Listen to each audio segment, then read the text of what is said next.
Hey, welcome back. This is Charlie's Engineering Corner, and I am Charlie. This is Module 3. This is the section about power. We're going to be calculating electrical power. The other areas that we're going to get into is we're going to define what a watt is. How do we calculate the power in a series and a parallel circuit? How do we limit the power in those circuits with both a fuse and a circuit breaker? And we're going to be going through some problems, going to give you a step-by-step as we go through the problems here.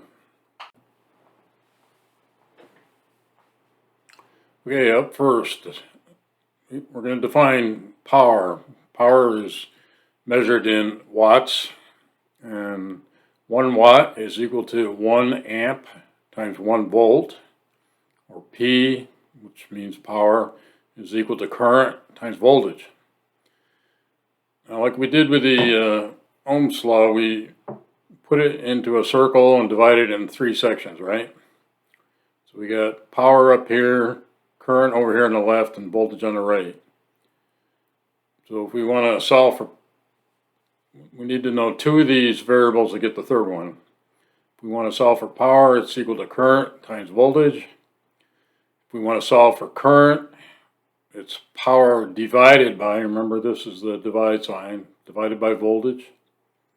So you can see it down here, I is equal to P divided by V. And the last way to do it is voltage is equal to power divided by current. All right, so in this circuit that we have here, what kind of a circuit is it? That's right, it's a series circuit. And in a series circuit, the current going through each element is a constant.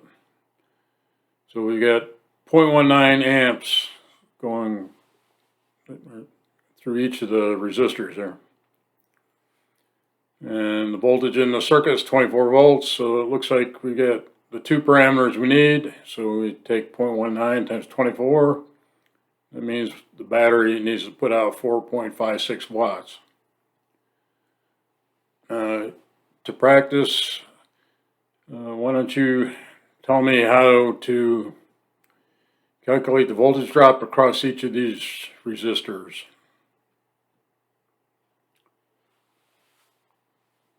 I'm going to give you a hint. The voltage drop is using Ohm's law.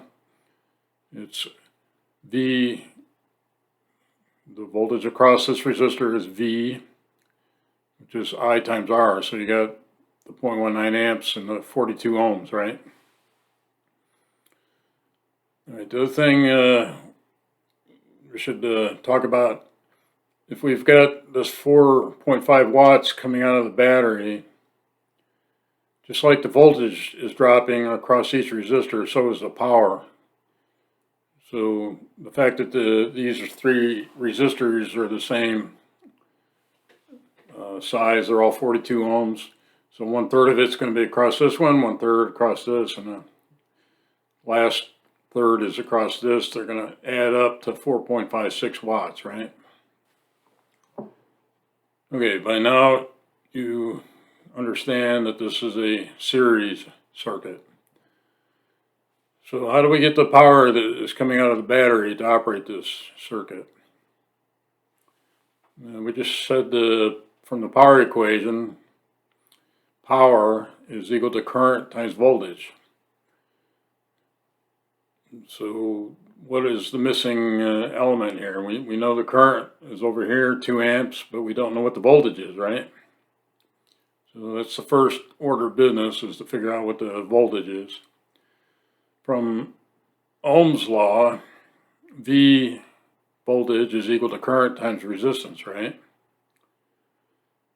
So the total resistance in the circuit looks like we got 2 5-ohm resistors. So what's the total in the circuit? That's right, 10 ohms. So we got the voltage would then be 2 amps times the total resistance, 10 ohms, which gives us 20 volts.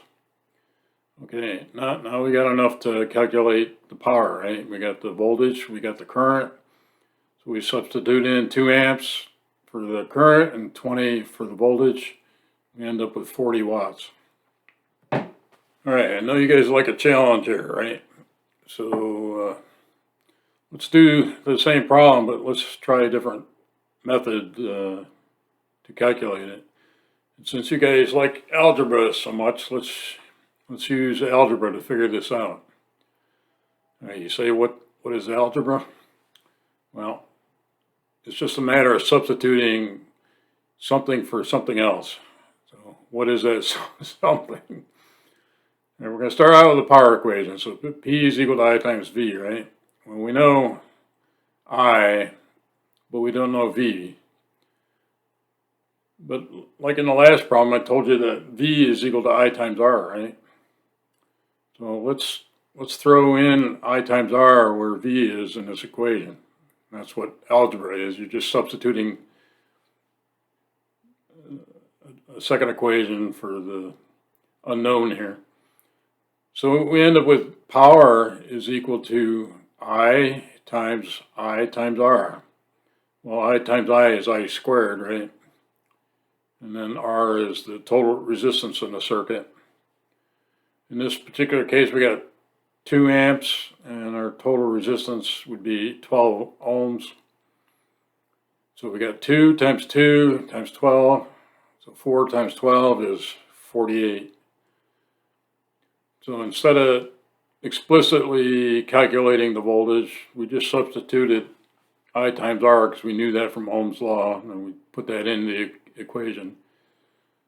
So now you just did algebra, whether you wanted to or not. See by now that this is a parallel circuit. So the voltage across each of the resistors is the same. That's the definition of a parallel circuit. It's 12 volts. To get the power back on the battery, we need to know what the total current is in the circuit. Total current coming out of the battery is got to split 3 ways. So if we knew what each individual current was, we could say the total current is the first current plus the second plus the third, right? It should be pretty easy to figure out the current in the first circuit. From Ohm's law, we know it's voltage divided by the resistance. So 12 divided by 10 is 1.2 amps. And lucky for us that the other 2 resistors are the same, so we only have to really do it once. So it's 12 volts divided by 25. So I2 and I3 are the same, 0.48 amps. So if we add that up, we get 2.16 amps. All right, bingo, we got everything we need, right? We got the current, we know the voltage is 12 volts. So P is equal to 2.16 times 12, which is 25.9 watts. That was pretty easy, right? All right, if we had to go out in the lab and check our calculation, in other words, use an instrument to check what the actual current was, is I total, we might take our multimeter, which has an amp scale on it. It can measure the current. So I want to make sure you understand how to insert that in the circuit to actually measure it. All right, so on the ammeter itself, you got the red and the black probe. You leave the black probe in the common port, but now you got to move the red probe over to the banana jack that says amps. A lot of times there's 2 of them. Pick the one that has the higher amperage, and if you need more resolution, then we'll back up and we'll use the one that has the lower amperage or the higher resolution scale. All right, so let's pick the 10 amp. Usually most meters have 10 amps. So we put the red probe in the 10 amps. Now the current has to go through this meter, right? So up here in the schematic, we open up the circuit between the resistor and the voltage supply, and we insert this meter in here. So we're taking the current in the first leg through the meter into the resistor. Put the since this is a DC power supply, we're going to be measuring DC amps. So we do that, and then we should get very, very close to the 1.2 amps that we got in our calculation earlier. You could do the same thing. You could open up the second leg or open up the third leg and then add them together. Or if you wanted to, you could have cut the chase and you could have opened up the circuit between the battery and the switch up here, and you could have measured the total current going into it. Right, so anytime you do this, remember that you are inserting this multimeter into the circuit. The current has to run through the meter. Again, I usually pick the highest current scale because there's a fuse inside this meter. If I exceed the current rating of the banana jack, like the one banana jack is 10 amps, if I exceed that, the fuse will blow. Or in the case of the milliamps, you'd have to look at your meter, but it can only take 500 milliamps, which is half an amp. So be careful. If you did your calculation earlier, then you knew that you got 1.2 amps in this leg here, so you wouldn't use the milliamp scale for that. But you might want to use the milliamp scale for the 0.48 because that's close to half an amp. All right, I'm trying to show you different ways to attack the same problem, so that by doing that, you'll understand better the parameter that you're trying to calculate. So you already saw this parallel. Instead of calculating the individual currents through the resistors, if we knew what this total resistance was back here, can't we figure out what this total current is? So let's attack it that way this time instead of the previous one where we summed up the currents. All right, so we got a parallel circuit, and the total current out here is going to be voltage divided by this total resistance. We went through this briefly, but this is the tricky part, that this total resistance out here is going to be equal to, here's the equation up here, 1 divided by 1 over the first resistor plus 1 over the second resistor plus 1 over the third resistor. And this keeps on going. You can have as many resistors as you want. Now before you actually calculate this, we got the three resistors, 150, 300, and 100.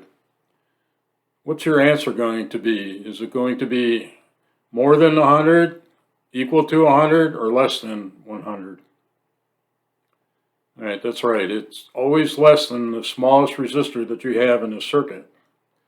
So make sure you look at that before you actually calculate it, because if you make a mistake on your calculator, you at least know that you're in the wrong ballpark and you could redo your calculation. Let's calculate the resistance. So it's 1 divided by 1 over 150 plus 1 over 300 plus 1 over 100. So if I do that, I end up with 50 ohms.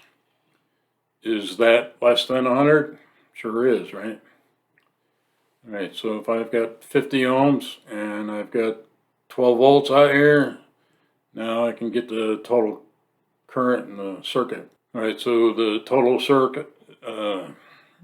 current in the circuit again is 12 divided by 50, which is a quarter of an amp or 0.24 amps. This problem here obviously is a parallel circuit again. I didn't throw as many resistors in, so it's got to be easy, right? And before you get going too far, if we did it like the last problem, the total resistance in this circuit is what?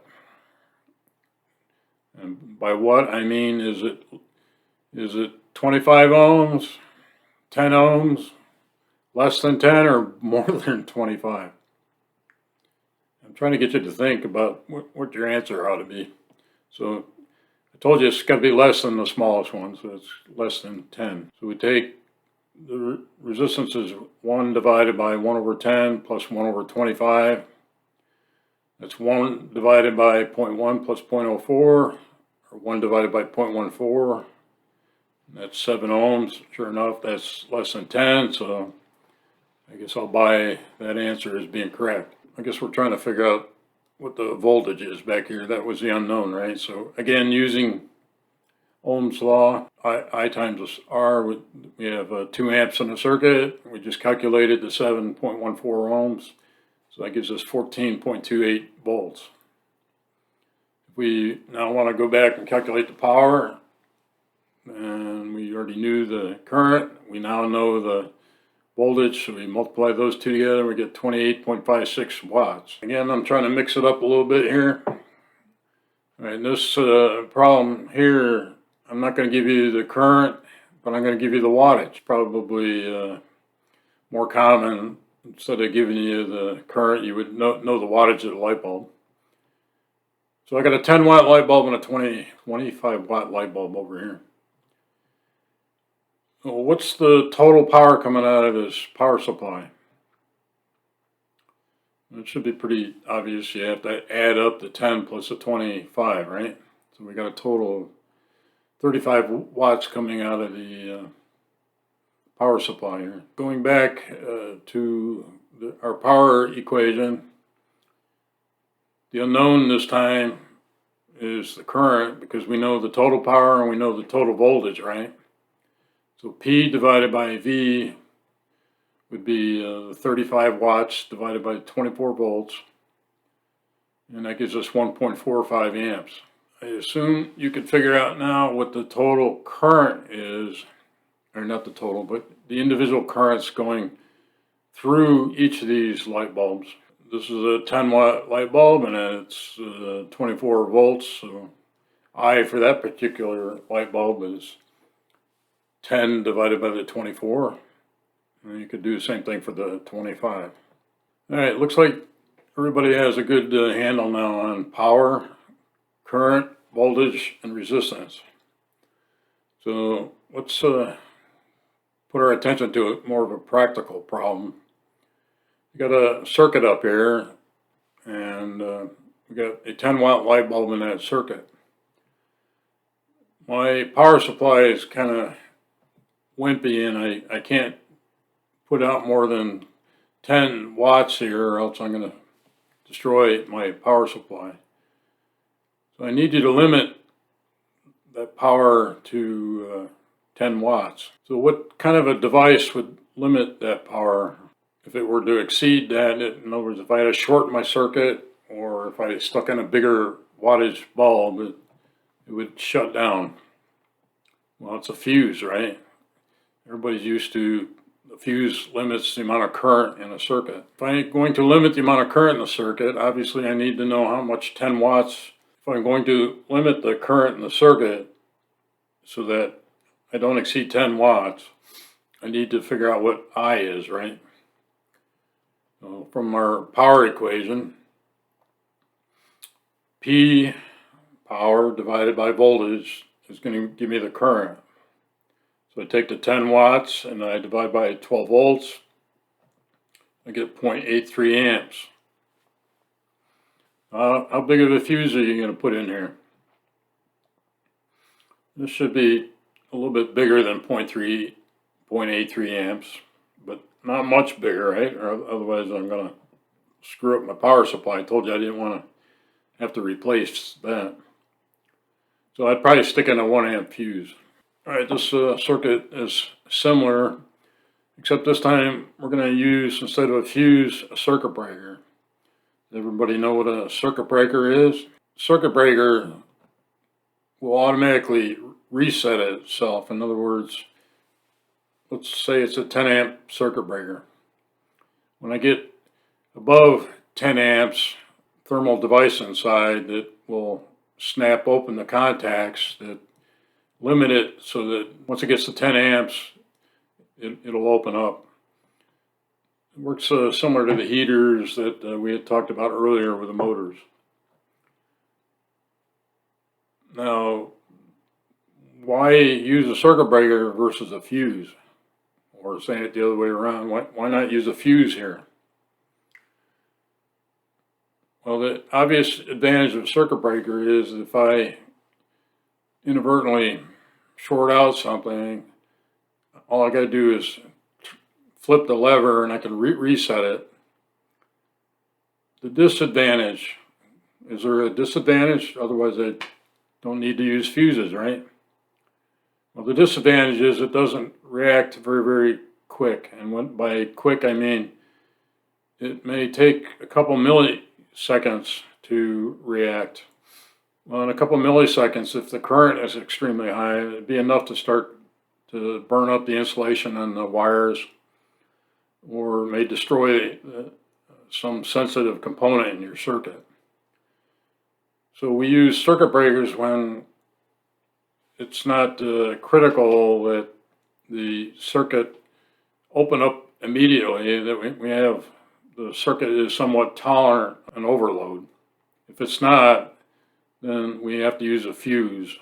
And we'll see later when we get to motors, we need to limit the current that's going out to that motor. If somebody were to run across the wires, maybe with a forklift truck and short it out, our current would go sky high. And a circuit breaker, we can't really count on a circuit breaker tripping. It's going to take too long, so that's why we use fuses. All right, in this particular case, just like in the last one, we need to figure out what size circuit breaker we need to put it in this circuit here. All right, so we know the voltage and we know the resistance. So I, from Ohm's law, I is equal to voltage divided by resistance.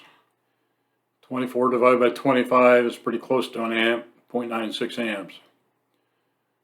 So usually you can pick a circuit breaker within a quarter of an amp, so probably would choose either a 1 or a 1 1/4 amp circuit breaker. By the same token, this resistor has to be able to dissipate that power. If the circuit breaker is going to limit it to 1 amp, that means there's 1 amp going through this resistor. So I got to make sure my resistor can handle that wattage. And as you probably know, resistors come in different wattages. So let's figure out how big of a resistor it's going to take if in fact we were to get the 1 amp in the circuit here. All right, so from the power equation, it's current times voltage. We know what the current is. Basically the 0.96 amps, 24 volts. So the power going through the resistor is 23 watts. Well, that's nothing to sneeze at. That's pretty large resistor, or needs to be able to dissipate that amount of heat. All right, thanks for watching the power video. That's module 3 of our 4-part series. If you want to hang around, the next module that we're going to get into is AC motors. We're going to be talking about single and 3-phase motors.